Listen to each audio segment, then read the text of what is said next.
তোমাদের তো ঘর্ষণ চ্যাপ্টার একটা ক্লাস দিয়েছি, তো সেই ক্লাসে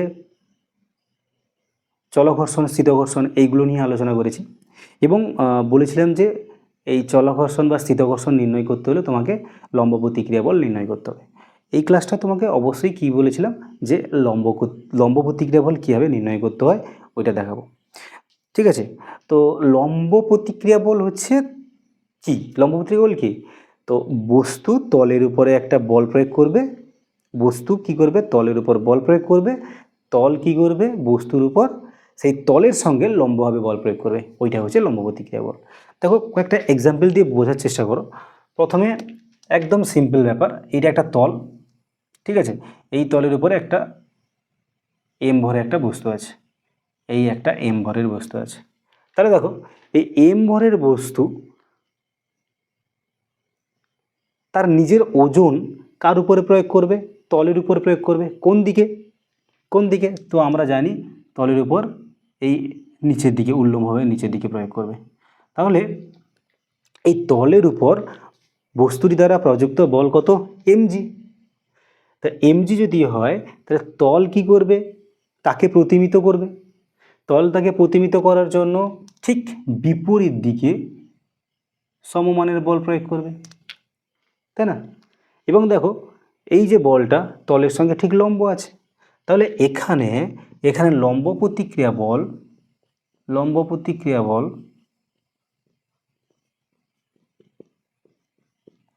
কত হচ্ছে, এন সমান এমজি, ঠিক আছে। এবার সেকেন্ড কেস দেখো, এম আছে, তো আমি যদি জানি তাহলে এর ওজনটা নিচে দিকে কাজ করবে এমজি, তাহলে আর উপর দিকে কাজ করবে, সরি এন উপর দিকে কাজ করবে। এবার দেখো আমি কি করছি, এইখানে আর একটা বল প্রয়োগ করছি, বলটা কি হচ্ছে অনুভূমিকের সঙ্গে থিটা কোণে কাজ করছে, অনুভূমিকের সঙ্গে থিটা কোণে কাজ করছে। তাহলে দেখো এই এফ বলের দুটো উপাংশ হবে, একটা উপাংশ হবে এফ কস থিটা, যেটা এই অনুভূমিক বরাবর কাজ করবে এফ কস থিটা, আর একটা কাজ করবে এফ সাইন থিটা। এবার এইটা দুটো খেয়াল করে দেখো, দেখো এখানে এমজিকে প্রতিমিত করতো কে, এন, এমজিকে প্রতিমিত করতো এন। এইখানে তুমি খেয়াল করে দেখো এই এমজিকে কে প্রতিমিত করছে, এন আর এফ সাইন থিটা মিলে। উপরের দিকে দেখো, উপরের দিকে কে আছে, উপরের দিকে দুজন, মানে সিম্পলি মানে কোনো কমপ্লিকেটেড করা দরকার নেই। দেখো তুমি উপরের দিকে দুটো বল আছে, এই দুটো বল মিলেই এমজিকে কিন্তু প্রতিমিত করছে। মানে ভাবো এখানে এন এমজিকে প্রতিমিত করতো, আর এখানে এন আর এফ সাইন থিটা মিলে এমজিকে প্রতিমিত করছে। তাহলে এখানে যদি এন এমজি হয়, এখানে কিন্তু এন এমজি হবে না, এন কী হবে, এমজির থেকে কম হবে। কারণ তুমি একটু যদি নিউমেরিক্যাল দাও, ভাবো আমি ধরলাম এটা 10 নিউটন, তাহলে এন সমান 10 নিউটন, কিন্তু এখানে এন আর এফ সাইন থিটা মিলে 10 নিউটন, তাহলে এন 10 নিউটন থেকে কম অবশ্যই। এখানে এন 10 নিউটন হয়েছিল, কিন্তু এখানে এন কত হবে, 10 নিউটনের থেকে কম হবে। আর দেখো ভাবো প্রতিক্রিয়া বল যদি কম হয় তাহলে ঘর্ষণ বল কম হবে, এখানে প্রতিক্রিয়া বল কম, ঘর্ষণ বলও কম হবে। তো ঘর্ষণ বলের কথা বাদ দিচ্ছি আমি, তাহলে এখানে এন এর মান কত হবে। তো আমি ছবি থেকে দেখতে পাচ্ছি যে উল্লম্ব দিক যদি আমি দেখি, তাহলে উপরের দিকে টোটাল কত বল কাজ করছে, উপরের দিকে দেখো, উপরের দিকে এনও কাজ করছে, এফ সাইন থিটা কাজ করছে। তাহলে উপরের দিকে বল কাজ করছে N plus F sine theta, N plus F sine theta, যেটা কার সঙ্গে সমান, নিচের দিকে বলের সঙ্গে সমান। এটা সমান করছি কেন, কারণ দেখো এই বরাবর তো কোনো গতি নেই, আর গতি নেই মানে প্রযুক্ত মোট বল শূন্য। তাহলে এখান থেকে আমি এন সমান পাচ্ছি কত, M G minus F sine theta.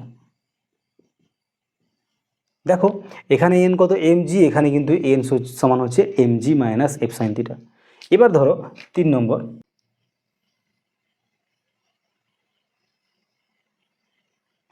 আমি বল প্রয়োগ করছি, ঠিক আছে, অনুভবের সঙ্গে থিটা কোণে এফ।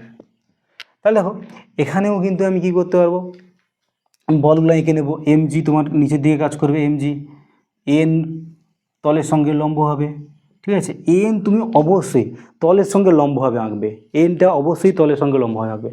আচ্ছা এফটাকে যদি ভাঙা হয়, একদিকে এইটা কাজ করবে, এটা এইদিকে কাজ করবে। দেখো এটা তো থিটা হবে, এটা যদি থিটা হয় এটা থিটা হবে, একান্তর কোণ, তাহলে এটা এফ কস থিটা আর এটা এফ সাইন থিটা। এবার তুমি খেয়াল করে দেখো এখানে উপরের দিকে দুটো বল কাজ করছিল, N plus F sine theta সমান এমজি লিখেছিল। এখানে দেখো এখানে উপরে শুধু এনই কাজ করছে, এবং এনই এমজি, আর নিচের দিকে কে আছে এম সাইন থিটা, মানে নিচের দিকে এখন দুটো বল কাজ করছে। খেয়াল করে দেখবে নিচের দিকে দুটো বল কাজ করছে, ঠিক আছে।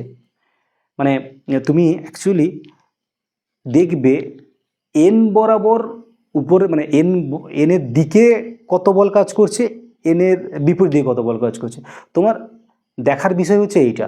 দেখো এখানে এন বরাবর শুধু এনই কাজ করছে, কিন্তু এনের বিপরীত দিকে দুটো বল কাজ করছে, কে কে, এমজি আর এফ সাইন থিটা। মানে এখান থেকে আমি লিখতে পারি এন সমান MG plus F sine theta, তাই তো। আর এদিকে কী ছিল দেখো ভালো, এনের দিকে ছিল, তাই এদিকে মোট বল ছিল N plus F sine theta সমান এমজি। আর এখানে দেখো এখানে শুধু এনই কাজ করছে, এমজি আর এফ সাইন থিটা নিচে দিকে কাজ করছে, তাহলে এখানে এন পাচ্ছ কত, MG plus F sine theta. বুঝতে পেরেছো? তাহলে এখানে এন ইকালস টু এমজি, এখানে এন ইকালস টু এমজি মানে F sine theta, N equals two MG plus F sine theta. তো এবার এটা তো অনুভূমিক তল গেল। এবার উল্লম্ব তলের কথা ধরি।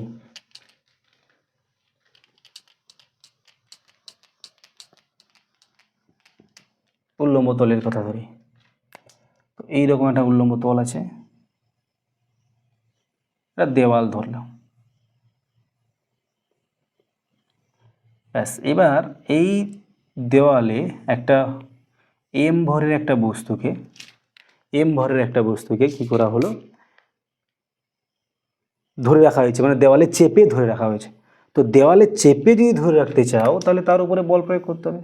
আমি তার উপরে এফ বল প্রয়োগ করলাম।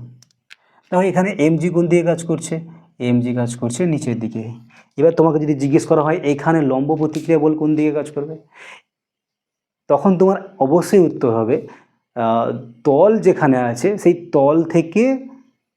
তল থেকে লম্বভাবে বাইরের দিকে। তো তল কোনটা, তল হচ্ছে এইটা, তাহলে এর সঙ্গে লম্ব হবে বাইরের দিকে বলতে এইটা হবে এন, ঠিক আছে। তাহলে এখানে দেখো এন বরাবর শুধু এনই কাজ করছে, আর তার বিপরীত দিকে কাজ করছে কি এফ। তাহলে এখানে এন সমান কত হচ্ছে, এখানে লম্ব প্রতিক্রিয়া বল এন সমান হচ্ছে এফ, বোঝা গেল।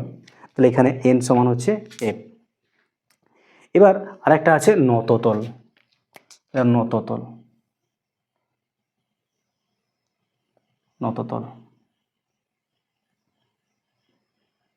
দেখো এখানে আমি এর উপরে একটা ব্লক রেখেছি। তো প্রথমে আমি আঁকবো যে লম্ব প্রতিক্রিয়া বল কোন বরাবর হবে। দেখো লম্ব প্রতিক্রিয়া বল মানে তলের সঙ্গে লম্ব, তল কীরকম আছে এইভাবে আছে, তাহলে এর সঙ্গে লম্ব মানে এইটা, এই বরাবর হবে, এই বরাবর এন কাজ করবে। এরপরে আমি কাজ করব আর এর পরে কী কী বল কাজ করবে। তো আমরা জানি এই বরাবর কাজ করে এমজি, ঠিক আছে। এইটা যদি থিটা হয় তাহলে এইটা হবে গিয়ে তোমার থিটা, মানে এটা হবে এমজি কস থিটা, তবে এমজি কস থিটা। আর এই দিকে কাজ করবে আমার এমজি সাইন থিটা। ওকে, তাহলে এইখানে দেখো তোমার এন বরাবর শুধু এনই কাজ করছে, আর এনের বিপরীত দিকে কাজ করছে এমজি কস থিটা। মানে এখান থেকে আমি বলতে পারবো এন সমান এমজি কস থিটা। এইভাবে আমরা এনটা বার করব। প্রত্যেকটা ক্ষেত্রে এন, আরও অনেক কেস থাকবে যেখানে এই রকমভাবে তুমি খেয়াল করবে যে প্রথমে এনটা আঁকবে, এনটা কী হবে তলের সঙ্গে লম্ব হবে, উপরের দিকে হবে, মানে তল থেকে বাইরের দিকে হবে। এবার তুমি দেখবে এন বরাবর মোট কত বল কাজ করছে সমান বিপরীত দিকে মোট কত বল কাজ করছে, দিয়ে সেখান থেকে এন এর ভ্যালুটা বার করবে। এবার এন বার করলে তুমি ঘর্ষণ বল বার করতে হবে, ঠিক আছে। তো লম্ব প্রতিক্রিয়া বল যদি বার করা শিখে যাও তাহলে তোমার ঘর্ষণ বলে বের করানো আর কোনো অসুবিধা হবে না, ঠিক আছে। তো এর পরের ক্লাসে আমরা তাহলে কি করব, ঘর্ষণ বল লাগিয়ে অঙ্কগুলো করা শুরু করব, ঠিক আছে।